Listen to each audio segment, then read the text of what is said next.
We know that by investing in our library, we provide access to community gathering spaces, information and resources, literacy and education, and lifelong learning opportunities. Regardless of one's age or background, forward-looking, responsive libraries are key to building strong communities. And that is what we are doing in this great city. Libraries are truly the soul of our community, and the Chicago Public Library is a shining example of how public institutions can transform people's lives. And so every single neighborhood, all 77 of them, we have to make sure that we raise the standard so people can continue to learn and explore and be inspired. As our youth continue to need educational assistance in catching up after the disruption caused by COVID, I believe, and everyone in this room knows, that libraries in every single community across this country have had an especially critical role to play in increasing educational opportunities for all Americans. And with our model for the Library Foundation Awards, we are bringing this experience to the world. What we experience tonight will live on as content for years to come. Our honorees tonight and their stories connect and inspire us. To Rebecca Makkai, Richard Hunt, and Colson Whitehead, we're thrilled to honor you. And to Bob Wislow, we celebrate you. The partnership between the foundation and the Chicago Public Library Board is one that is so fundamental in serving all of the community and all of the city of Chicago and all our branches. And when my children were younger, they would always watch the show Arthur. I believe it was Arthur that taught us that having fun isn't hard when you have a library card.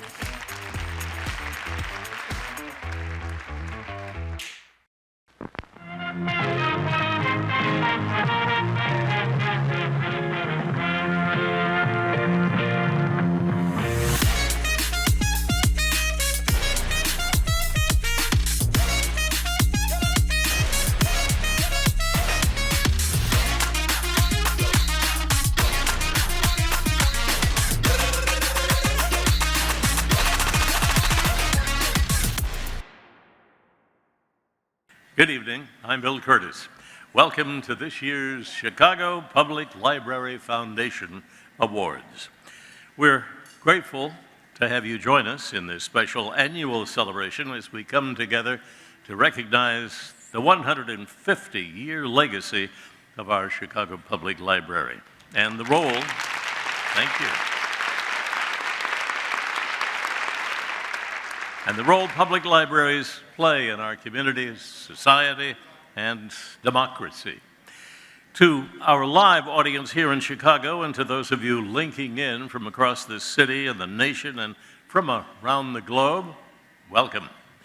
Every year, the Chicago Public Library Foundation honors authors, artists, and leaders who enrich our collective experience and understanding of the world.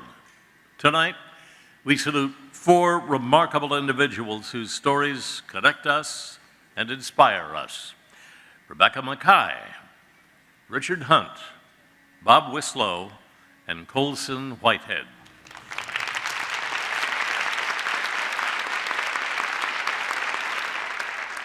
At the center of this event is the Chicago Public Library Foundation. Many of you who are hearing from us for the first time may be wondering, well, what just is the Library Foundation? Well, it's a nonprofit organization that raises funds and resources to invest in and accelerate community programs and initiatives across all of our 81 libraries. This allows them to greatly expand their reach beyond what they otherwise have the capacity to do. As you learn more about these programs tonight, I guarantee you that you will be inspired by their forward-looking creativity and the impact they are having on Chicagoans of all ages. There could be no better way to begin tonight's celebration than with Chicago's most voracious reader-in-chief, President Barack Obama. Good evening, everybody. As a proud Chicagoan and a big fan of public libraries, I appreciate the invitation to be a part of tonight's event. I want to start off by congratulating this year's honorees. One of the things that makes Chicago so special is the fact that we've always had a deep appreciation for some of America's most creative and visionary minds. And this group is a perfect example. Your work inspires us. One of the reasons we wanted the Obama Presidential Center to be built in Chicago is so we can help support and inspire the next Colson Whitehead or Rebecca Makkai or Richard Hunt or Bob Wislow. Besides recognizing the people getting the awards tonight, I also want to thank the people giving them. I've often said that books help shape the way I experience the world. Reading about people whose lives were different from mine showed me how to step in someone else's shoes. And writing helped me develop my own identity. Books are also essential to our democracy. There's a reason the First Amendment to the Constitution guarantees freedom of speech. Our entire system of government depends on our ability to share and access ideas, including those we disagree with. No one understands that better than librarians. And at a time when more and more books are being challenged by people who disagree with certain ideas and perspectives, no one is doing more than librarians to make sure we can engage, rebut, learn from, or seek to understand views that don't fit our own. That's why Michelle and I are profoundly grateful to librarians everywhere. And it's why we're so proud that the Obama Presidential Center will be home to a new branch of the Chicago Public Library, bringing the best of the system's programming and resources to communities on the South Side. I hear you're celebrating your 150th anniversary this year, and I know the best is yet to come. So, thank you for everything you're doing for this city and this country that we love, and congratulations again to tonight's honorees. Have a wonderful evening. How exciting it will be to introduce the Barack Obama Presidential Library. How about that? Please welcome now to the stage Chicago Public Library Commissioner Chris Brown and President and CEO of the Chicago Public Library Foundation, Brenda Langstrath-Bowie.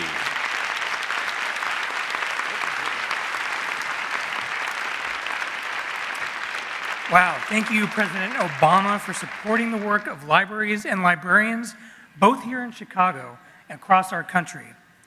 And how exciting that not only will the next Chicago Public Library be the first public library at a presidential center, but that it will reimagine how we inspire Chicagoans to find their voice and bring change home. What an honor to live in a city with so many library champions, and that includes you, our live audience, and those of you tuning in from around the world. Your generous support keeps our Chicago Public Library at the forefront. You help pave the way for future innovations that serve Chicagoans of all ages and stages of life. And this year, as we're celebrating our 150th anniversary, we're reminded that central to the library's legacy is our commitment to literacy, literacy in all of its forms. And in today's increasingly digital world, building digital literacy and confidence is more critical than ever. It's critical for our K-12 learners, our college students, and our workforce. Today, jobs that require more than a high school diploma, but less than a four-year degree, account for nearly 40% of all job postings. And 80% of those jobs require digital literacy skills. That's why we support Chicagoans wherever they may be in their digital literacy journey, from learning to use computers for the very first time to accessing ebooks, building resumes, or accessing public services. The work we do, the access we make possible, is essential for a thriving and competitive Chicago. A Chicago where we make the future now, and we're especially grateful to have a partner in the Chicago Public Library Foundation and in all of you who support Chicagoans' pursuit of lifelong learning. Thank you, Commissioner. The Chicago Public Library opens doors to digital access. And the Library Foundation builds on that access through our Cyber Navigator program. We know that access to devices We know that access to devices is not enough and that digital literacy requires personal learning opportunities and mentorship. We all have stories about the people in our lives who led us to that spark of the love of learning, that spark of comprehension. Our cyber navigators make these transformative moments possible, like Garland Coleman, and here is his story.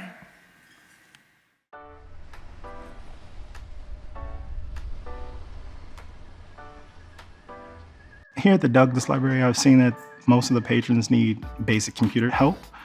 They don't know what a mouse is. They don't know what a space bar is. They need a lot of help. Honestly, in a digital world that we live in, something as basic as learning the keyboard on a computer could be very helpful outside of the library. I'm a cyber navigator here at the Douglas Library to use my digital skills to help patrons or people who didn't have the knowledge that I had behind the computers. I get to the branch and immediately I kind of just set up at my station and I'll check and see if I have any appointments. And these are one-on-ones. When I have a question, can I make edits to my resume? I have seen that the more comfortable they get by coming in and repetitively practicing or using our computers and hearing the computer jargon, if you will, they now know what exactly is meant by when we say copy paste or hit Control V, Control C, etc. Yeah, I could add a job. Okay. Let's type in the preliminary information, your contact information. But then as I'm asking them different questions, I may discover another need that they may not even know that brought them into the branch or that we can conquer while they're here. Because you can always move them up and down, and I'm going to show you how to do that. I think the Chicago Public Library Foundation is doing a great job with programs as such, like the Teacher in the Library and the Cyber Navigator program, because we are seeing the direct, if not indirect, advantage that it's having on the community. We're seeing the progress that's being made with users who weren't so at ease when they came into the library. They're able to be self-sufficient now. They're able to assist others where before they were asking for help. We've all started off not knowing something. So please come on in and I'll show you how easy or simple this can be.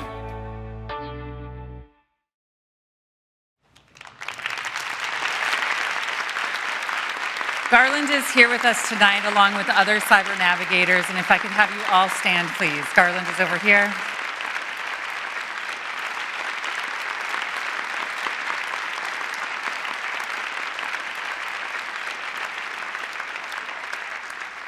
To everyone tuning into this broadcast worldwide, we hope you feel empowered to get involved in your local library. Follow us on social media and share your library story with us. Together, we can make the future now.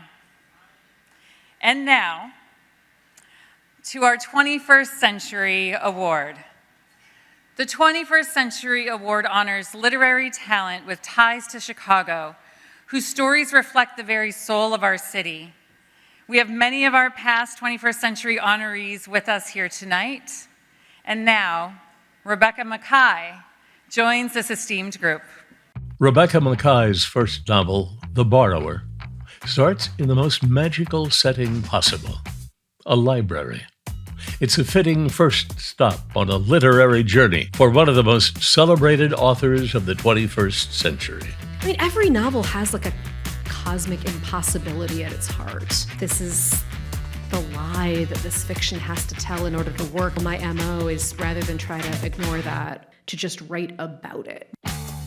From part Gothic novel, part generational saga, The 100-Year House, to Pulitzer-Prize finalist The Great Believers, about the devastating effects of the AIDS crisis on family and friendships, Makkai has penned a catalog of endlessly sharp stories that engross readers and capture a realism few ever manage to put to page. I think you never want a book to be just about one thing. I'm writing about the AIDS crisis. It would be unrealistic to make it only about one thing. People were having lives. Those lives were complicated. Those lives, in some cases, have continued. It needs to be a saga. Her latest novel, I Have Some Questions for You, challenges us to explore the truth of memory and what cultural obsession with true crime stories means for their subjects, all the while managing to be a gripping mystery thriller that it dares you to question. The novel form is allowing me here to dig in and really give a realist look at a case like that. The project of the book is to take the kind of case that, for better or worse, captures the public imagination. You want to talk about a case like that? Let's talk about a case like that. And somehow in between penning seminal novels and short story collections like Music for Wartime, Makkai runs a Substack called the Submac that will take you on a tour of terrible Zillow listings and explore how nachos ruin World War II movies. For bringing authenticity to adventure, we present the 21st Century Award to Rebecca Makkai.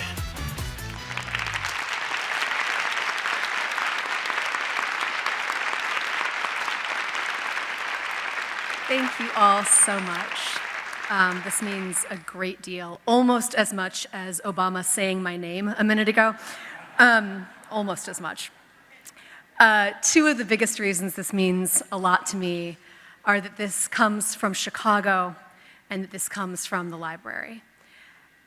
I probably would have still been a reader if it weren't for the library.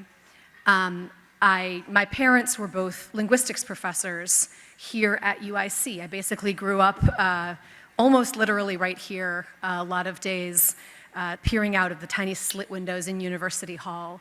I was very lucky to grow up in a really literary environment. But what the library added to my reading life, and this was the Lake Bluff Public Library up in the suburbs, the library gave me infinite choice. I was able to go into the library and I was able to read what my mother would have called junk, the Babysitter's Club, the Sweet Valley Twins books, because I loved them.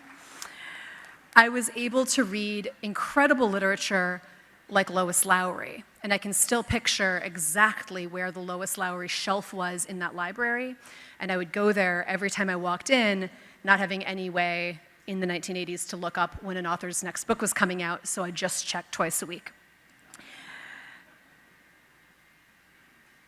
But I know that I would not be a writer without the library. In specific, at that same public library, there was a writing contest sponsored in honor of a retired librarian who'd cared a great deal about the children's library and about children's writing. And we were encouraged every year to enter with a poem, with a story for our grade level. And there were a couple of times I won, there were times I got some honorable mention or got nothing at all. But when you got into that book, they would take the winners, they would print up copies for everyone, they would bind it, all of the winning stories, all of the honorable mentions, and then they would put it on the shelf in the library. The library has made me aware that it is still on the shelf from the 1980s, if anyone would like to see some really, really early work. Having that acknowledgement, understanding what it felt like, that the thing that I wrote alone in my house could then be on the library shelf, that my friends from school could go to the library and read a story that I wrote. I cannot really reconstruct the path to my being a writer without that element. I have lived my life in a series of wonderful libraries. And I want to say that I think it's hard to think of an occupation that is so misrepresented in the media. You see a movie with a librarian and it's someone kind of meekly working circulation. Being a librarian is, in a way, parallel to being in the fire department or being in the military, which is to say, it is a hard enough job on a normal day. But when we are in times of crisis, librarians become our warriors. They swing into action. And as you've been hearing here tonight, we are in a time of crisis. We are in a time of crisis in our schools and in our libraries and in our public discourse. It's one thing to hear about that in the abstract. Sometimes it's a little hard to know what we mean when we say a banned book. Was that one school? Was it one classroom? Was it a whole city? I want to tell you a couple of quick things from my role, what I've observed being in the thick of things. I have a friend and former student whose large community center event for her book was canceled in the state of Florida because the organizers asked her ahead of time to flag any content that might raise any eyebrows, and she mentioned that her book acknowledged in passing the American legacy of racism. Her event was canceled, the book sales were pulled, and that book did not make it, and she did not make it to that event. We have writers, I have students who are afraid to write the stories that they want to write because they understand that publishers in this day and age might not be able financially to take a chance on a story like theirs that might be met with opposition. I met this summer a woman who had recently quit her job as a high school teacher in the state of Florida because parents at her private, non-religious high school had successfully challenged Romeo and Juliet and gotten it struck from her curriculum. If you're wondering what their problem was with Romeo and Juliet, it was that in the classroom, she would speak about the original Elizabethan casting of the play, in which men played women's parts. And this was enough for them to pull that from the curriculum. And to be clear, that would imply the precedent of banning all Shakespeare from this school. I have a queer daughter, a 16-year-old, who understands that when books about lives like hers are banned, the message is that a life like hers is threatening and offensive to children and to adults. We are so lucky here in Chicago and in the state of Illinois, thanks to a number of the people in this room, thanks to Secretary Giannoulias, thanks to this incredible legislation. We are part of a much broader literary ecosystem, though.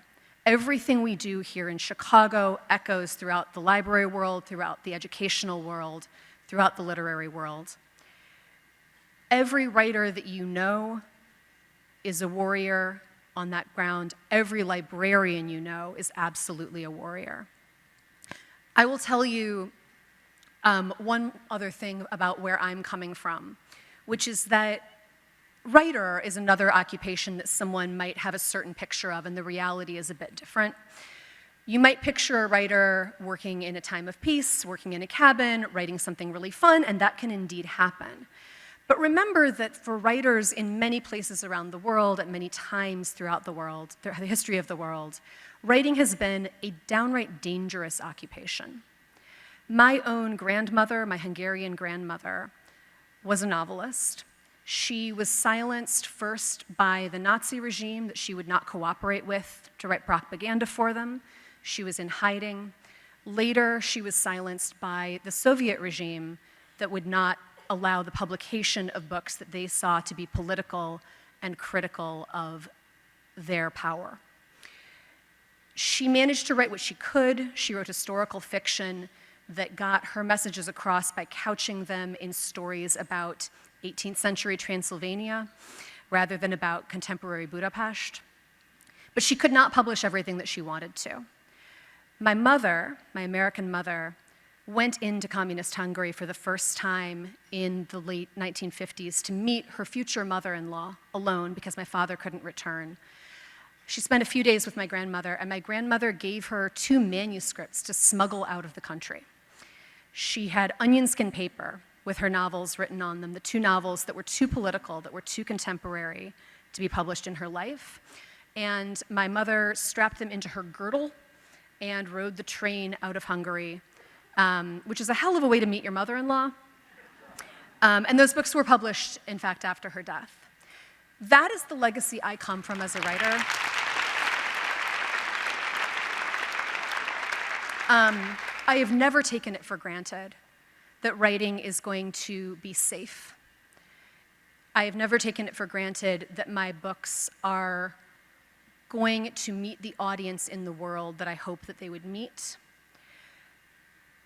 The libraries and librarians that are protecting the work of our American authors and our international authors right now, that work is absolutely invaluable. These people are absolute heroes. I thank them, I thank all of you, I thank everyone involved in making tonight happen.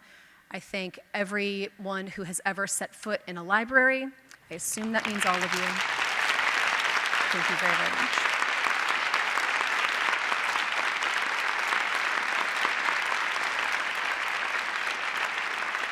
I got to get an award. Thank you, Rebecca, for your work, for your words, and especially for using the archives of the Chicago Library for much of your writing. May I present the award? Yes, you may.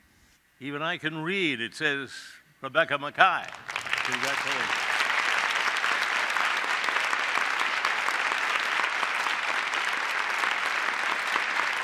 The Chicago Public Library Foundation's Arts Award celebrates the power and impact of Chicago's artists right here in our own community and around the world.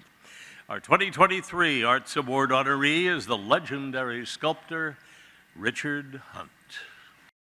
What's the material? How did this come to be?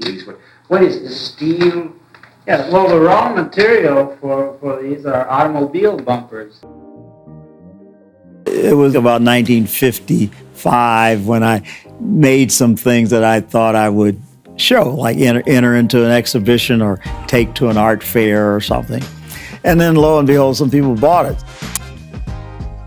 The hands of Richard Hunt have produced more publicly commissioned sculptures than anyone else in America, in over 160 locations across 24 states. When I was born, my parents lived in Woodlawn, 63rd and Eberhart. I think I was about 4 years old when we moved to Englewood. As a kid, my mother took me and my sister to museums, both the Art Institute, the Field Museum. What I saw in those museums made me more aware of various possibilities. With a career spanning 7 decades, few have contributed more to the world of sculpture and public art than Richard Hunt. Certainly Chicago is very stimulating to a sculptor.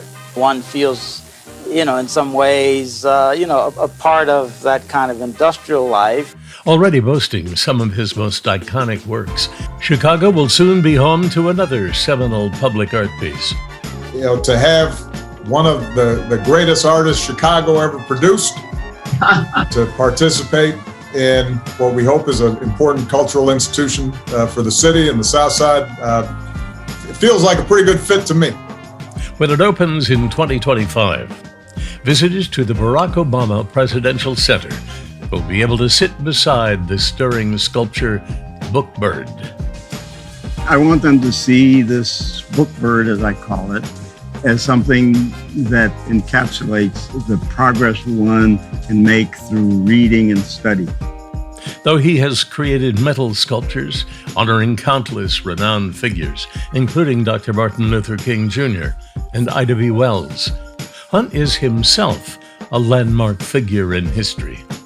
As a testament to his influence, one of his signature works, Hero Construction, sits in the center of the entrance to the Art Institute of Chicago, the place that he himself was inspired by as a child. For giving physical form to ideas and imaginations, and for turning public squares into iconic art galleries, we present the Arts Award to Richard Hunt. Richard is sorry not to be with us tonight, but we are fortunate to have his daughter, Cecilia Hunt, accepted on his behalf.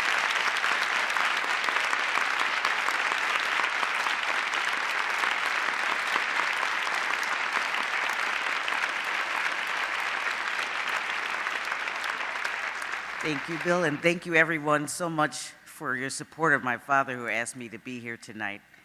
And just really appreciate everything. And as you saw the quote on the way in, history with the library goes back to my grandmother, his mother, and also sister to librarians and first black ones in Chicago. And, but always, you know, just the reading and all the culture is so important. And I'm very grateful that they passed that down to me. And I will pass this along to him, and I know he thanks you all very much. Thank you so much.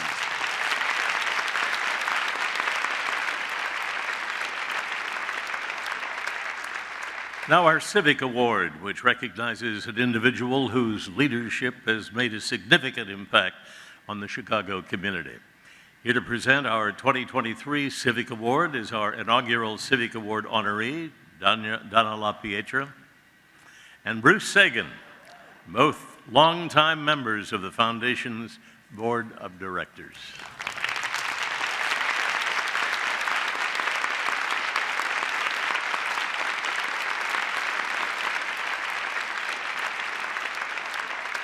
We've been making creative awards tonight, and we're about to make another one. But this guy is creative about our city and what it looks like. Bob Wislow is a remarkable civic leader, and he is enormously successful as a real estate developer. He developed 3 successful real estate companies, and he has changed the face of Chicago in many ways.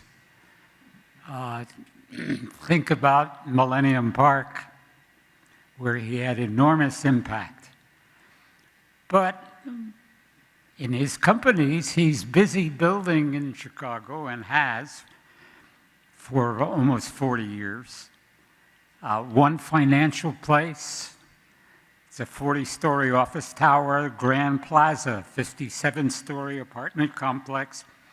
He built the Spertus Institute building, the Comer's Children's Hospital, John Strozier Hospital, and perhaps even more importantly, he worked on reconfiguring and renewing 3 of our important structures. The John Hancock Center. Can I say Sears Tower, or will I get booed? And the Chicago Union Station. He's made those lively for the future and kept them for us. He has a civic engagement gene. And he has worked, just as you know, for the Library Foundation, Rush University, the Chicagoland Chamber of Commerce, the Museum of Contemporary Photography, North Central College, Chicago Symphony, Columbia College, the Museum of Contemporary Art. These are all institutions on which he has, over the years, served on their boards. You have, by the way, in your program from tonight, a little bio, and there's a bigger list. I won't do it all. He's also been rewarded by numbers of organizations. The Urban Land Institute gave him an Achievement Award. The Friends of the Park have given him an award this year. In fact, the Grant Park Music Festival, again, honored him. The most important, however, honor I think he's had, he's at Taft High School, Chicago, an Alumni Hall of Fame, 1963 graduation.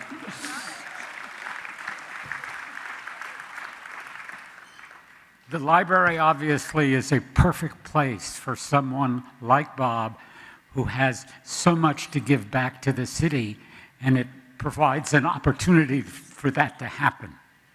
I should tell you that we had a little dispute about whether to do this. He's the president, he's the chairman of the board of the Chicago Public Library, and here we are at the library dinner celebrating our own. We've sort of, are we going to blow our own horn? And then we sort of said, you know, it's a very good horn. You've heard tonight just about a few things. 81 branches of the library. Every community in Chicago has one. And in it, you know, the world talks about what to do about education of our kids. The library puts teachers in the library every afternoon of the weekday to help kids who come with their schoolwork to try to get some extra help. And you heard about the cyber navigators. In the digital divide world, the Chicago Public Library went out to help people bridge that divide. It's not an institution which sits still, and it's programs like these which your help supports and which attracted Bob to the library. He has been chairman of the library board for more than 10 years, and we won't let him go. It is the perfect kind of institution for this kind of civic concern that he has. Born in Chicago, and he really loves the city. Donna?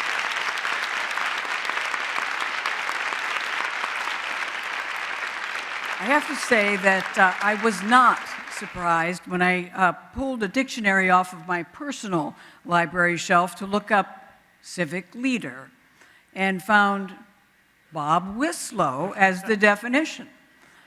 After all, to me, a civic leader is a builder of places and people, all in our shared community. Bob's professional life has gloriously, as Bruce said, given us places that literally define Chicago and have shaped the people who engage with them, and obviously directly with him as well.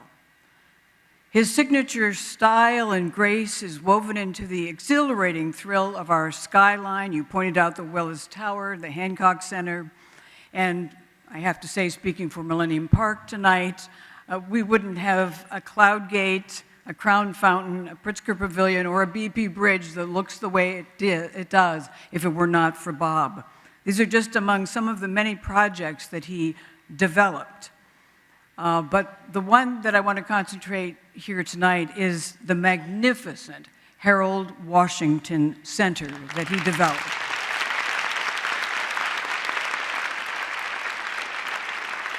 Actually, as you all know me, I like to speak in words, but I really like to speak in pictures. So please think of that as the Harold Washington Center, the building that houses, along with its books, the very essence of freedom that is at the heart of our city. Have a look.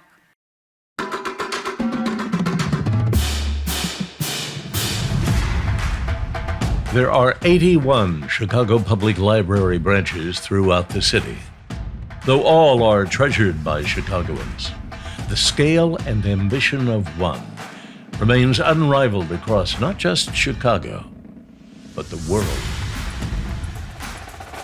It is a marvel of architecture and imagination.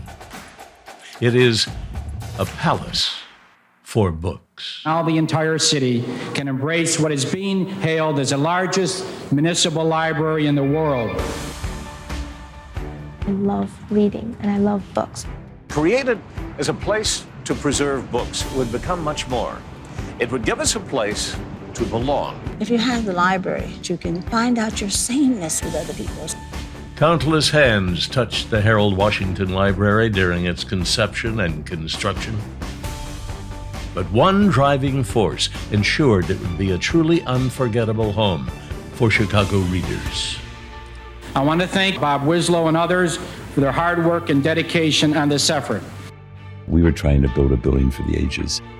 by putting escalators all the way up and down the building. You got this treat of seeing the different floors as you were headed to the floor where you are.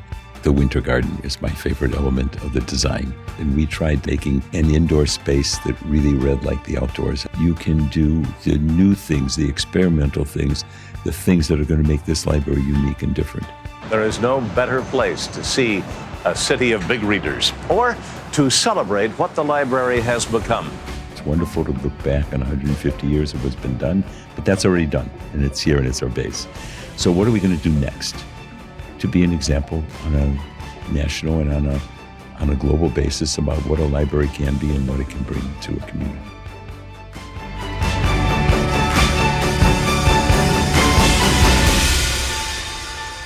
For ensuring a safe haven for books and their readers, we present the Civic Award to Bob Wislow. And please stand up and welcome Bob Wislow.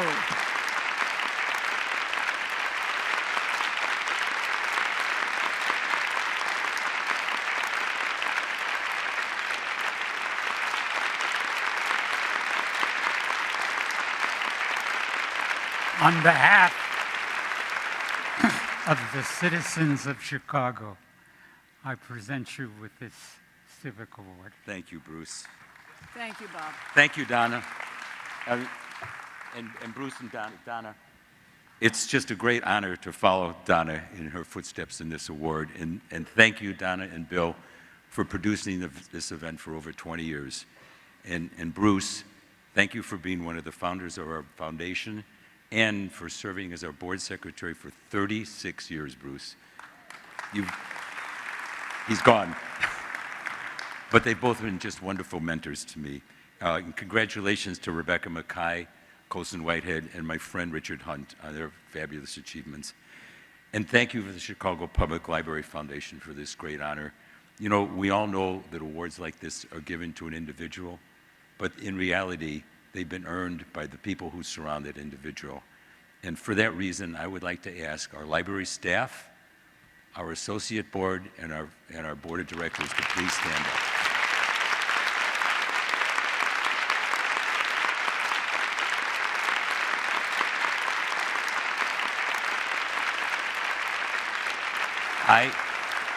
I want you to know that I share this award with each of you tonight, and I applaud all the work you do for our library all the time.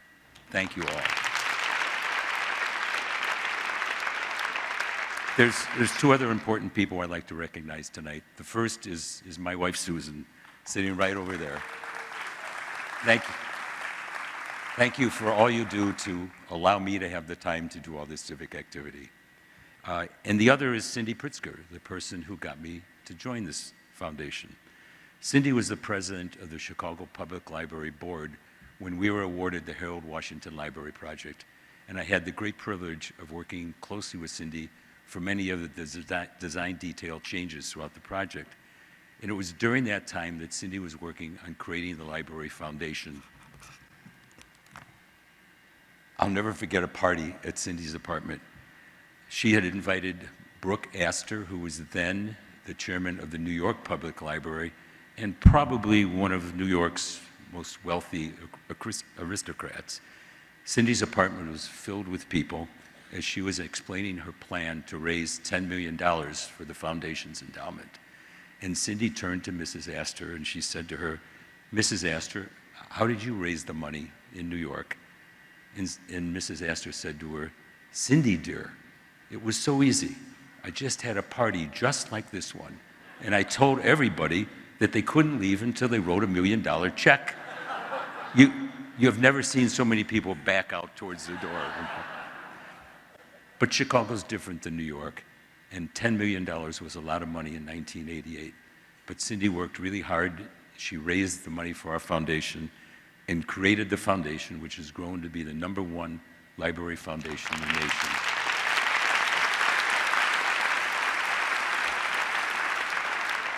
When the Harold Washington Library Project was finished, Cindy called me to her apartment and she asked me if I would join Marshall Field and Jim Donnelly as her third vice chair of the foundation. And I'm still here 30 years later because I so deeply believe in what this foundation does.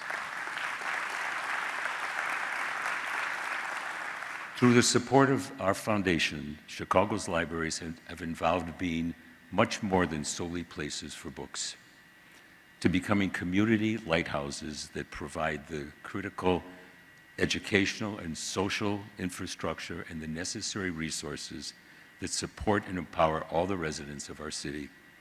With 81 branches, our library is the only enterprise that delivers free services to every single neighborhood in our city, thereby creating our North Star in every neighborhood for every Chicagoan. Cindy had a clear idea about the role that she wanted for our foundation to play in the future. And thanks to Cindy, today we have one of the most visionary private-public partnerships in the country. And at the heart of that partnership is our commitment to provide Chicagoans with a library that always meets the future. I thank all of you for being here this evening and for supporting our library and helping us to make the future now.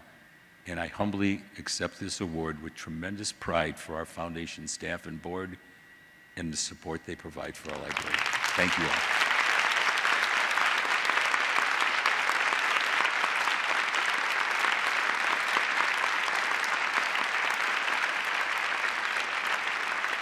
Thank you again, Bob, for how you've not only shaped the city, but given us a model to follow, and of course, for your friendship. For more than 20 years, the Carl Sandburg Award has honored authors and their stories that shape our lives and our world, and is among the most prestigious of literary awards. And more than ever, we need these moments to celebrate our authors. From Toni Morrison to Salman Rushdie to Amy Tan to Judy Blume, we have honored 31 authors with the Carl Sandburg Literary Award. And tonight, we honor Colson Whitehead. I have a website, and I use it to announce upcoming readings or book tour stuff. But I don't have a book coming out every 2 or 3 years, and so I feel like the website gets lonely, so I just put up fake stuff periodically. 73 people have won the Pulitzer-Prize for fiction, one of the most highly coveted recognitions for a writer. Colson Whitehead has not only won it twice, he's the first and only writer to win it for consecutive novels. This has been called America's Storyteller, and the title fits. Because this book took my breath away. I would recommend highly that everyone read this one. His career began as a freelance writer for the Village Voice, which afforded him the time to start writing a novel. Then I got 25 rejections, and my agent dumped me. I think I became a writer once I realized no one liked my stuff. So I just had no choice but to keep going. And he kept on writing. His breadth of works includes fiction novels, non-fiction books, short stories, essays, magazine columns, stints as a professor, writer-in-residence, and recognition as one of our greatest living authors. My philosophy was, I'm not going to stick to the facts, but I'll stick to the truth. The first of his Pulitzer-Prize winning novels, The Underground Railroad, follows an escaped slave as she treks across America on a literal underground train.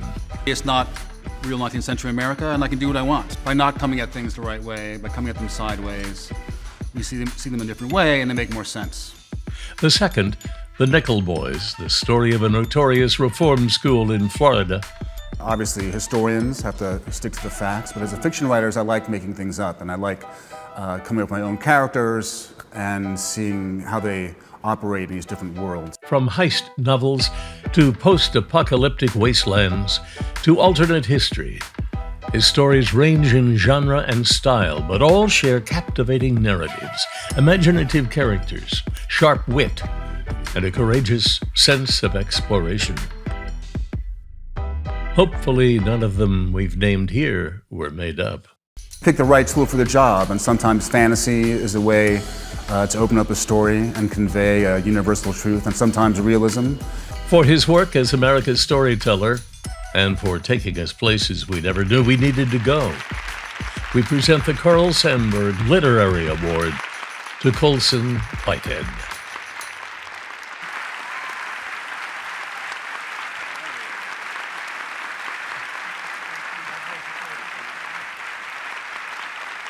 And for this part of our program, we will hand it over to Scott Simon, host of Weekend Edition on NPR and a dear friend of Chicago, the library, and the Library Foundation. So Scott, we'll turn it over to you.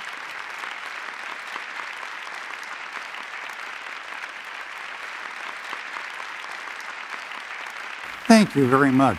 And it's always good for my wife and I to be back home.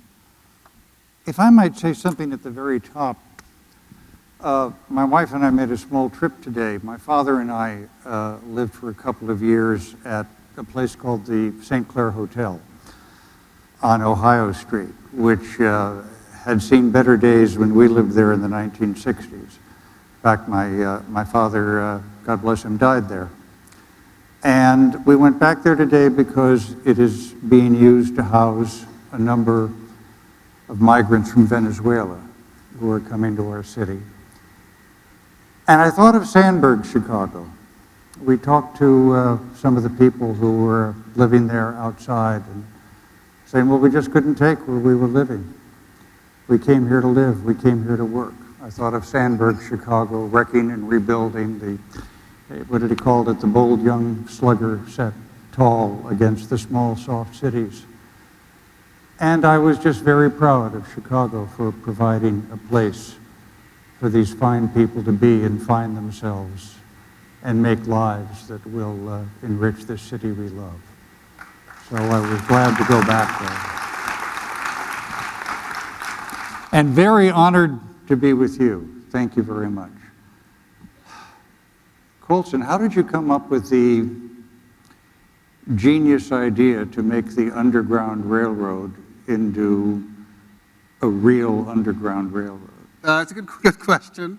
I want to thank the library and the foundation for honoring me and bringing me out here, and for all you nice folks for coming out. Nice to be in a city that loves books and doesn't have a, I'm from New York, so you don't have a crazy mayor, so it's nice, refreshing to be here. But the Underground Railroad, when I was a little kid, I first heard those two words, and they're so evocative that I thought it was a real train. And then my teacher explained how it actually worked. I'm not alone. I know that there are other people who had the same idea when they heard those words. When I first started touring with the book, I did a talk in Florida. I met a woman in her 70s who grabbed me before my talk and said, have there been any studies about the cave-ins? And I was like, sorry, well, it must have been such an engineering, headache. Has anyone studied the cave-ins? And so this goes to show you how evocative those words are and how crappy our educational system is. So. Did making a literal Underground Railroad, did it let you move around and inspire, and did it set off thinking for you? Well, when I decided to take it up as a novel, I thought, what kind of story could I get out of it? And having literal trains, not much of is merely a premise. So I had the element that each state that our protagonist, Cora, goes through is a different state of American possibility, like Gulliver's Travels. You're going through a white supremacist state, a black utopia state.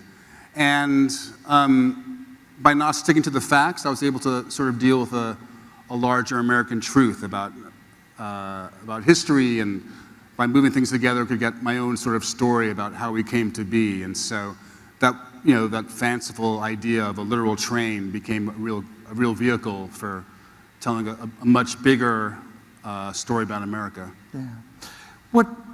As a novelist, what kind of rules do you have for what you can make up and what you have to keep real? Well, the first rule is don't make it suck. I'm always just like, don't fuck it up, Colson. Like, don't fuck it up.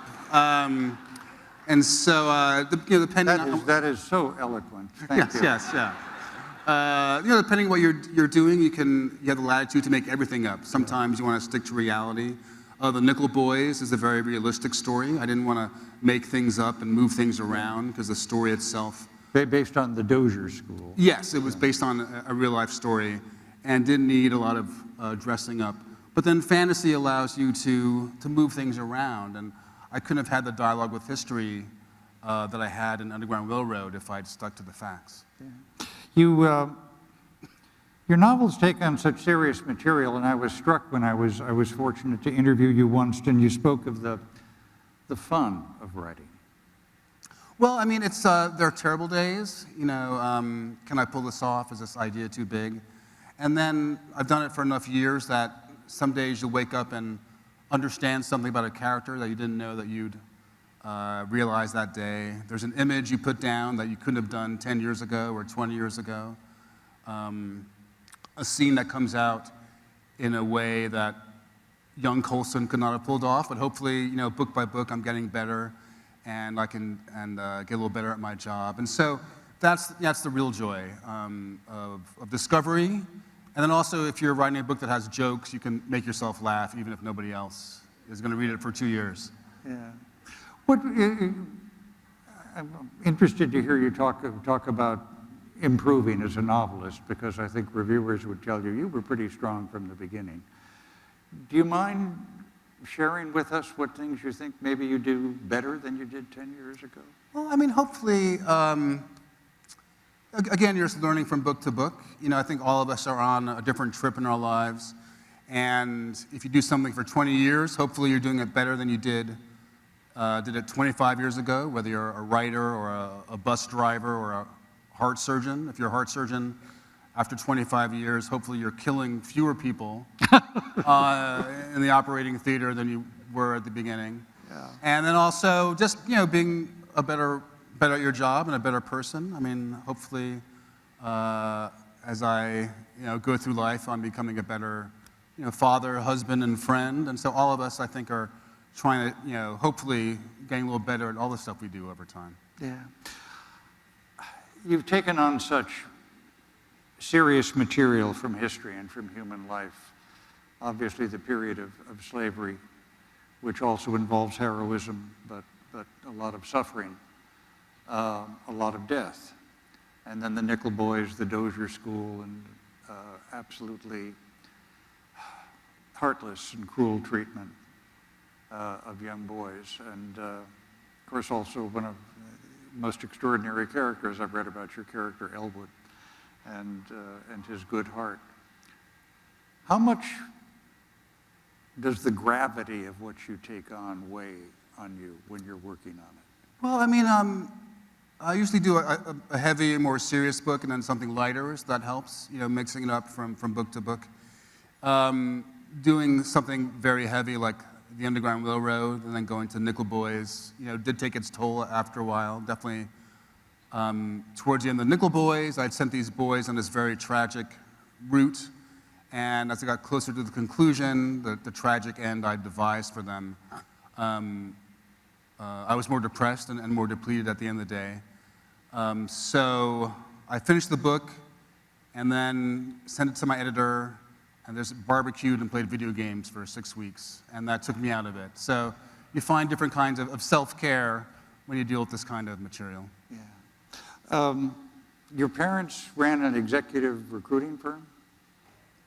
Yeah, they had their own business, which I think, you know, I didn't want to get a real Upper job. West Side of New York. Yeah, but I think I did actually take the lesson that it's actually nice to work from home. They work from home, and I think I internalized that. They were very shocked when I said I wanted to be a writer. They were hoping for something a little more lucrative and a little more stability, but I think they got it after a while. I mean, did they say, oh, please, hedge fund manager, banker, anything? Sure. I mean, and I sort of understand. You know, my son is named Beckett after Samuel Beckett, and I thought by naming him that, it'd be like a girl named Sue situation. Like, if you give him the name of someone depressive, he might become like a jock or iBanker or something, counteracted. So we're still gonna, he's only 10, so we'll see. But definitely, there's a lot of despair and sadness in my job. And so definitely, I wouldn't wish it upon anybody, frankly. Oh my. And what an joy inspiring as well. story Lots of for joy. all of the aspiring writers to carry from here.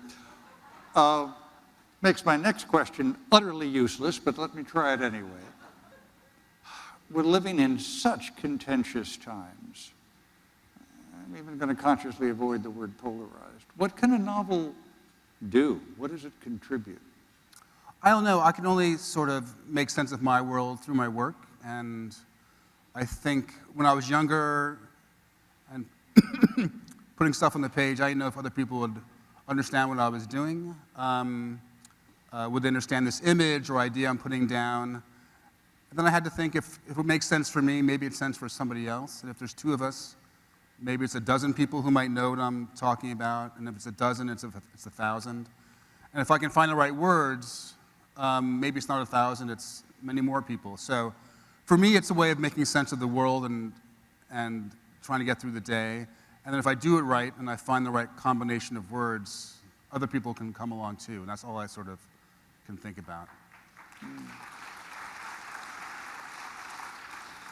Made a note of something you said once in an interview.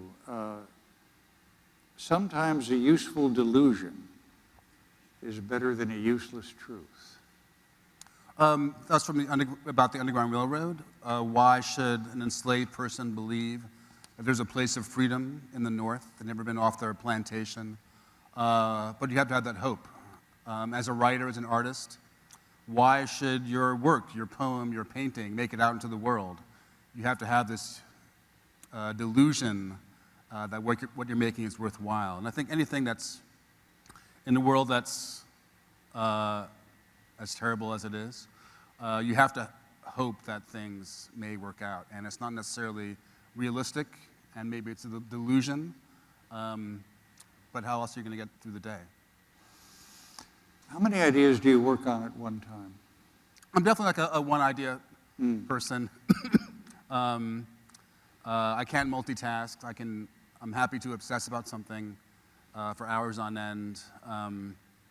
I have one idea after this book I'm working on now, and after that I'm not sure what I'm going to do, take up farming or something. But I only have one idea I'm working on at a time, and if I could think about, if I could do it a different way, I would, but it seems to work for me, I guess. Can you tell us what you're working on? No, well, I'm working on this crime trilogy. So Harlem Shuffle was the first book, and then Quick Manifesto, and then so I'm working on the third book, which takes place in the 1980s, and I'm on page 70. Last week I was on page 66, so I'm making some progress. It's going well. Yeah. I want to take out a prop.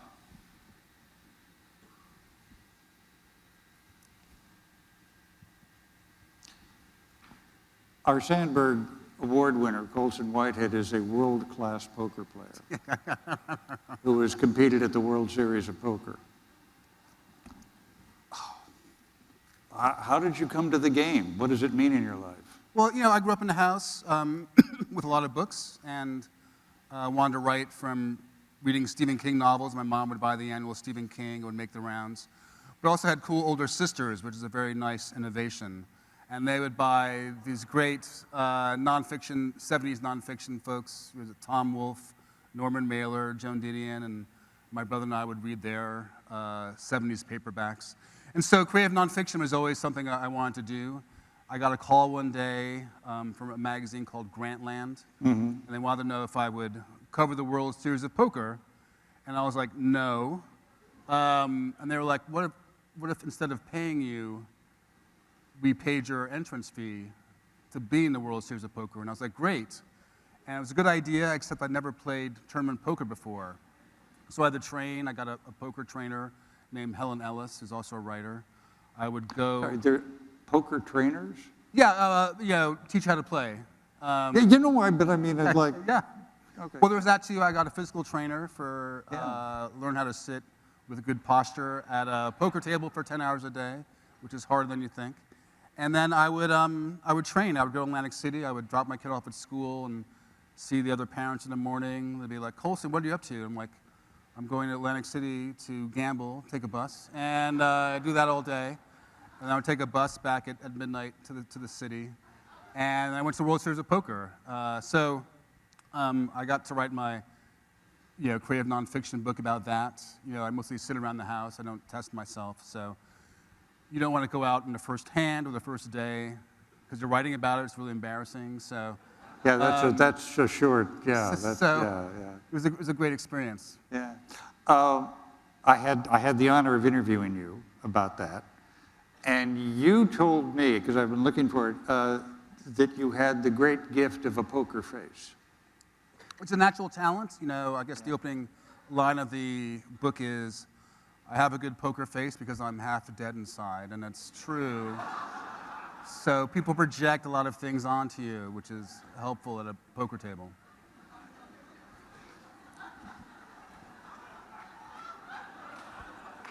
You think this is easy, don't you?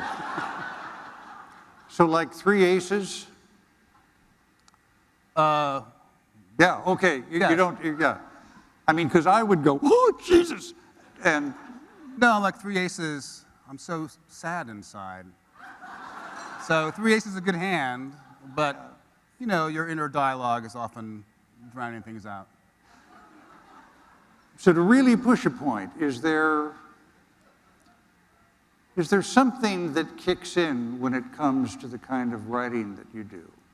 Because I was running it through my mind, and I think, you know, there's some novelists who will tell you they don't know the end of a story when they begin it. Others that, of course, have it all plotted out on a group of short cardboards. But is there, in poker and in life, in a sense, you play as best you can with the cards that are in your hands? Yeah, I mean, I have a hope for this next book, whatever I'm working on, and then you have your ambitions for the project and also your limitations as a person, your limitations as an artist, and then hopefully you can overcome sort of your flaws and weakness to make something better than yourself. And so I hope, now that I've been doing this for 25 years, that I'm still learning as a writer, and that I'm taking what I learned from The Intuitionist or Zone 1 or Underground Railroad to make my next book better, that it can still be an adventure. I'm not coasting, I'm challenging myself. And definitely, you know, writing a trilogy I've never done before. Now that I'm on page like 800 of this, you know, this 1,200-page sort of adventure, how do I not repeat myself? How do I not bore the reader? Am I doing something new? Am I not coasting? And it's terrifying, but also exhilarating. So that's why I love it, and hopefully that can come across to the reader. Yeah. And finally this, do you have any concerns about the temper in our country at the moment when it comes to ideas? I think about what's happening in the country now, and then I think about when I was in college in the late 80s, and it was the rise of multiculturalism and political correctness, and you know, conservative voices wrote about multiculturalism in the same way that they talk about, you know, critical race theory and wokeness. If I go back to, you know, people I was reading in the 50s with the communist scare,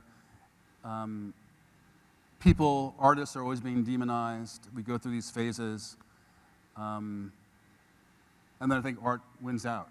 You know, I think we're a very complicated country. We have a lot of different voices, and we're always going to be fighting. And we go through these terrible times, and if we put the work in as citizens, as readers, as writers, we can hopefully come through the other side until the next round, you know, 20 years later. The winner of the 2023 Carl Sandburg Award, Colson Whitehead. Thank you very much. Thank you. That concludes this year's Chicago Public Library Foundation Awards. Thank you for tuning in and celebrating with us. No matter where you might be watching, we hope that tonight has inspired you to make the future now. You can start by getting involved with your local library. You never know what experiences or stories await. Good night, everybody.